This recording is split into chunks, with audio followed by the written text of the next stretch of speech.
नमस्कार नमस्कार नमस्कार मित्रांनो, मी स्मिनील थत्ते माझ्या स्मिनील थत्ते यूट्यूब चॅनलमध्ये तुमच्या सर्वांचं स्वागत करतो. मित्रांनो, आजचा विषय आहे बिग बॉस. हो, बिग बॉस.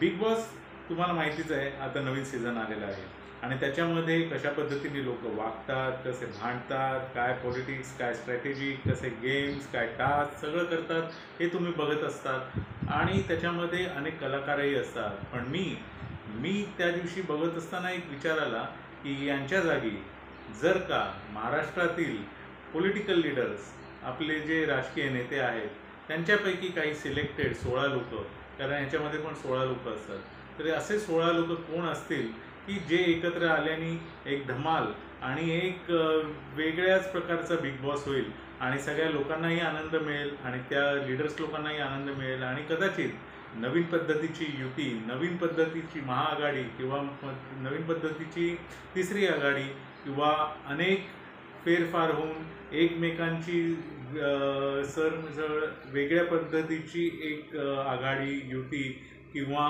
वेगळ्या प्रकारचं राजकारण होऊ शकतं याच्यामध्ये. तर ते कसं होईल याचा मी विचार करत असताना अनेक लोकांची मला आठवण आली.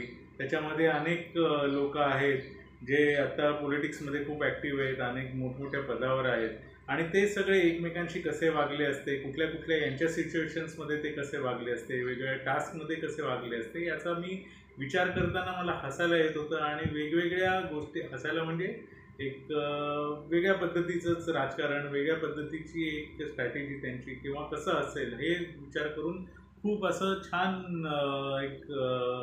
छान वाटत होतं. आणि मी म्हटलं हाच आनंद तुम्हाला पण द्यावा आणि कसा असेल हा तुम्ही पण विचार करा, म्हणजे त्याच्यातनं तुम्हालाही आनंद मिळेल. आता हा प्रोग्राम होईल ना होईल असं कोणी अरेंज करेल नाही करेल आपल्याला माहिती नाही, पण आपल्या मनात आपण एक विचार करून आपलाच एक आनंद आपण घेऊ शकतो. तर सगळ्यात महत्त्वाचं म्हणजे ह्या जे पॉलिटिकल लीडर्स आहेत, आता तुम्हाला तर माहिती आहे की सुपरस्टार पत्रकार अनिल थत्ते हे माझे वडील आहेत आणि त्यांचे सगळ्या राजकीय नेत्यांशी, पॉलिटिकल लीडर्सशी हे चांगले संबंध आहेत आणि ते सगळे त्यांचे मित्र आहेत. त्यामुळे हे सगळे माझे काका, मामा, ताई, दादा असलेच आमची नाती आहेत. त्यामुळे मी कुणाच्या विरोधात नाही आणि सगळेच माझे आहेत आणि मी सगळ्यांबद्दल चांगलाच विचार करतो आणि सगळ्यांच्या बाजूनेच बोलतो.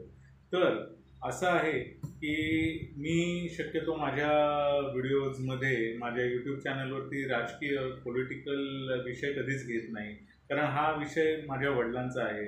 माझे वडील अनिल थत्ते यांचा तुम्हाला माहितीच आहे, अनिल गगनबेदी थत्ते हा यूट्यूब चॅनलवर ते नेहमीच पॉलिटिकल न्यूज, तुमच्या जे विश्लेषण, राजकीय विश्लेषण करत असतात. आतल्या ज्या गोष्टी असतात राजकारणातल्या, ज्या शक्यतो कुणालाच कळत नाही, बाहेर न्यूजमध्ये तुम्हाला माहिती नसतं, नॉर्मल समाजासमोर ज्या गोष्टी येत नाहीत राजकारणातल्या, त्या सगळ्या आतल्या बित्तम बातम्या हे माझे वडील गौप्यस्फोट हे त्यांच्या व्हिडिओजमधनं, त्यांच्या यूट्यूब चॅनलवरनं करत असतात आणि तो त्यांचा विषय आहे, ते त्यांच्याबद्दल बोलतात. मी माझे ट्रॅव्हल ब्लॉग्स आणि स्पिरिच्युअल असे वेगवेगळ्या विषयांवरती माझे व्हिडिओज करत असतो. पण हे बिग बॉसचा विचार करताना मी म्हटलं हा एक राजकीय बिग बॉस झाला तर कसा होईल याचा आपण विचार केला आणि आपल्याला आनंद मिळाला. आपण थोडंसं आपल्याला एक गंमत वाटली तर ती आपण सगळ्यांसमोर आणूया आणि सगळ्यांबरोबर शेअर करूया, म्हणून मी तुमच्याशी हा विषय आणला. असं तर बऱ्याच वेळेला मी तर राजकीय पुढाऱ्यांबरोबर, लीडर्सबरोबर लहानपणापासून, कारण वडिलांचे अनेक पॉलिटिकल लीडर्सबरोबर ते संबंध आहेत, त्यांच्याशी मैत्री आहे आणि लहानपणापासून अनेक राजकीय नेते आमच्या घरी येतात, आम्ही त्यांच्या घरी जातो. उदाहरणार्थ माननीय शिवसेना प्रमुख बाळासाहेब ठाकरे यांच्याशी तर आमचं एकदम घनिष्ठ नातं होतं, फॅमिली रिलेशन होतं आणि अनेक वेळेला साधारण जवळजवळ 15 दिवसातून एकदा तरी आम्ही त्यांच्या घरी जायचो मातोश्रीवरती आणि तिथे ते अनेक वेळेला माझ्याशी गप्पा मारायचे. त्यांच्याशी अगदी जिव्हाळ्याचं आणि प्रेमळ नातं होतं माझं. त्याचं असं आहे की वडील माझे हे त्यांच्याबरोबर काम पण करायचे आणि त्यांचे ते मित्र पण होते. तर वडील मार्मिकचं काम करायचे आणि त्याच्यासाठी त्यांची मुलाखत घ्यायला किंवा काही बातम्यांसंदर्भामध्ये डिस्कशन करायला माझे वडील हे मातोश्रीवर जायचे, त्यांच्याबरोबर मी पण जायचो. तर अनेक वेळेला बाळासाहेब ठाकरे आणि वडील हे जे डिस्कशन करायचे, त्यांची एक मीटिंग रूम कॉन्फरन्स टाईप होती. तर तिथे ते बसून माझे वडील माननीय शिवसेना प्रमुख बाळासाहेब ठाकरे यांची मुलाखत घ्यायचे किंवा त्यांच्याशी जे काय डिस्कशन करायचे ते मी बाजूला बसून ऐकायचो. आणि त्यांच्यामुळे मलाही त्यांच्या विचारांचे प्रभाव माझ्यावरती झाला आहे. आणि त्याशिवाय अनेक वेळेला असं झालं आहे की माँसाहेब यांच्या हातचं जेवण अनेकदा मी बाळासाहेब ठाकरे यांच्याबरोबर एकाच टेबलावरती बसून जेवलेलो आहे. आणि आमचं एक घरगुती नातं होतं. आणि मला आनंद वाटतो की माझ्या आयुष्यामध्ये मला बोलायला तर माझ्या आईवडिलांनी शिकवलं, पण एक अक्षर होतं र.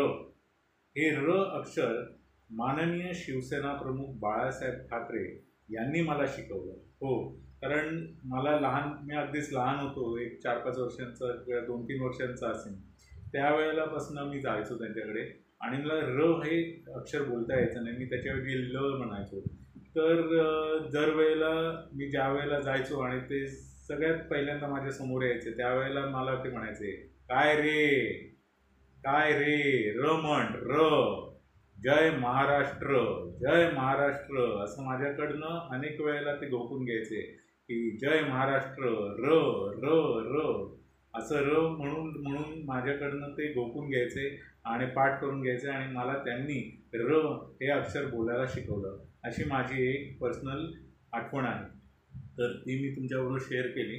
आणि त्याच पद्धतीने मला हे बिग बॉसच्या संदर्भामध्ये विचार करून खूप हसायला आलं, खूप गंमत वाटली की कसं असेल हे बिग बॉस.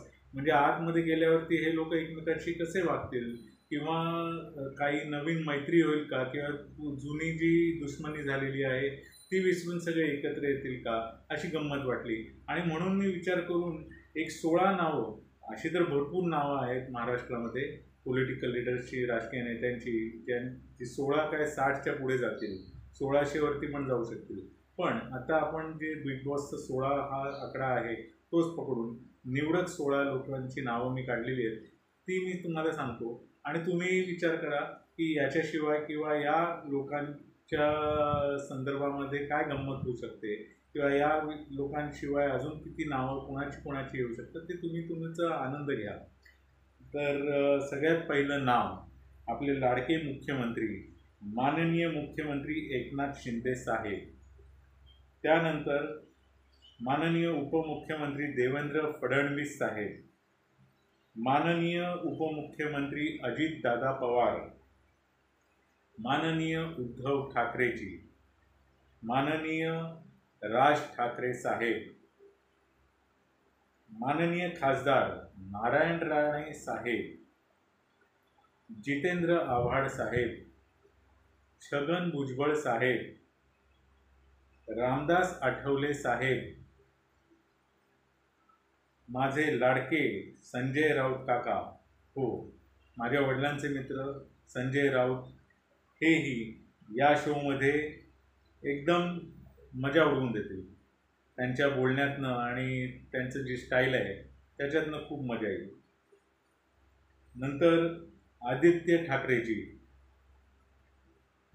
महिलांमध्ये प्रणिती शिंदेताई, त्याच्यानंतर पंकजा मुंडे ताई, नंतर सुप्रिया ताई सुळे, नंतर यंग जनरेशनमधले नितेश राणेजी, रोहित पवारजी, असे 16 लोक राजकारणातले मी काढले आहेत की जे या बिग बॉसमध्ये, पॉलिटिकल बिग बॉसमध्ये सहभागी झाले. तर अनेक प्रकारची रणनीती बाहेर पण नंतर नवीन पद्धतीची होऊ शकते, आतमध्ये अनेक घडामोडी घडू शकतात, युती महाआघाडी फेरफार होऊ शकतो, आणि इकडचे तिकडे एकमेकांशी राजकारणातली परिस्थिती चेंज होऊ शकते. आणि ते नाही झालं तर आतमध्ये हे लोक एकमेकांशी कसे वागतात, भांडतात, टास्क करतात, टास्कमध्ये काय स्ट्रॅटेजी करतात आणि काय धमाल उडवून देतात, हे आपल्याला बघता येईल. हे हायपोथेटिकल आहे, काल्पनिक आहे, हे होईल या असं नाही, पण आपण एक काल्पनिक विचार करून आनंद आपल्याला स्वतःलाच घेऊ शकतो. म्हणून मी हा व्हिडिओ केला. आणि जे चॅनल्स हा बिग बॉस शो अरेंज करतात त्यांना मी विनंती असं करेन की एक महिनाभर असा एक पॉलिटिकल शो करा, पॉलिटिकल बिग बॉस, की त्याच्यामध्ये हे किंवा अनेक राजकारणी जे महाराष्ट्रातले आहेत आपले ते सहभागी होऊन एक प्रकारचं जनतेलाही आनंद मिळेल आणि त्या राजकारण्यांनाही आनंद मिळेल असा एक शो करावा अशी मी सगळ्यांना विनंती करतो त्या चॅनल्सना. आणि माझ्या स्मिनील ठत्ते यूट्यूब चॅनलला कृपा करून सबस्क्राईब करा. आणि त्यातले चांगले चांगले मी जे फॉरेनला फिरतो, जे अनेक ठिकाणी जातो, त्याचे व्लॉग्स आहेत ते तुम्हाला नवीन नवीन देश बघता येतील आणि छान छान स्पिरिच्युअल गोष्टीही शिकता येतील. तर माझ्या स्मिनील ठत्ते यूट्यूब चॅनलला कृपा करून सबस्क्राईब करा. थँक्यू, धन्यवाद, गॉड ब्लेस यू.